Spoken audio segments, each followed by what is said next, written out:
بقلب في الفيسبوك كده كل شويه الاقي حد كاتب ان هو اشترى لاولاده الكتاكيت من قدام المدرسه لان هو لم يصمد قدام زنهم عايزين الكتاكيت عايزين كتاكيت. فكروني بحكايتي، قلت اجي احكيها لكم.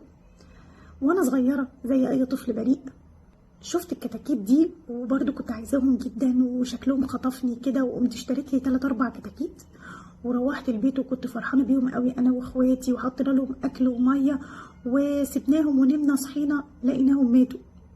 بابا ساعتها قال لي ان هما ماتوا من البرد، فزعلنا جدا وحسينا ان احنا السبب في موتهم وكده. تاني يوم رحنا المدرسه لقينا بتاع الكتاكيت جه تاني، فقلنا نعوض، جبنا تاني 3 4 كتاكيت وحطيناهم في الكرتونه، وقلنا المره دي بقى ندفيهم كويس. قمت قفلت الكرتونه عليهم وطبقت فوقيهم 3 بطاطين. صحيت الصبح لقيتهم ميتين. بابا قال لي ان هما ماتوا من الحر. هتقولي لي طب هو الحاج فين صاحب البيت طول الليل؟ يعني ليه بيسيبهم لحد ما يموتوا بالبرد وليه بيسيبهم لحد ما يموتوا من الحر؟ بابا ساعتها كان بيشتغل شغلانتين ما كانش بيلحق يعرف احنا عملنا ايه، وبيصحى الصبح وهو رايح شغله كده بيكتشف الموضوع. طبعا انا والله الموضوع حاسس في نفسيتي من ساعتها لحد ما خلصت تعليمي وكبرت واشتغلت صحفيه ورحت اعمل حوار مع رئيس اتحاد الدواجن للقاهره، الله يمسيه الخير بقى مطرح ما هو قاعد. انا ساعتها بقى كل اللي بيدور في دماغي وانا قاعده بعمل معاه الحوار، الراجل ده متخصص في الفراخ والكتاكيت، ده الفراخ كلها بقى، ده فراخ القاهره كلها، ده في عبه يعني. احنا لازم ان احنا نساله عن الموضوع ده. حاولت اجيب له السؤال بصيغه صحفيه، قلت له اين اتحاد الدواجن من الكتاكيت اللي بتتباع قدام المدارس دي؟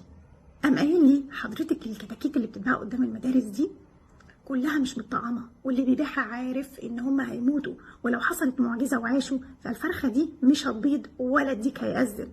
مش عارفه الكتاكيت دي بيعملوا فيها كده ليه، وبرده اوقات علشان يخلوها تتباع اكتر وتلفت النظر اكتر بيصبغوها، بيدلقوا عليها الوان، والالوان بتدخل يعني في عين الكتاكيت ويصابوا بالعمى وهم ولا في دماغهم عادي، المهم يكون شكلها حلو وتتباع. فانا بقول لكم قصتي مع الكتاكيت علشان تعرفوا ولادكم ان هم احتمال كبير جدا يموتوا، لان ده احساس مش حلو، ويا ريت ما تحصلش التجربه من الاول.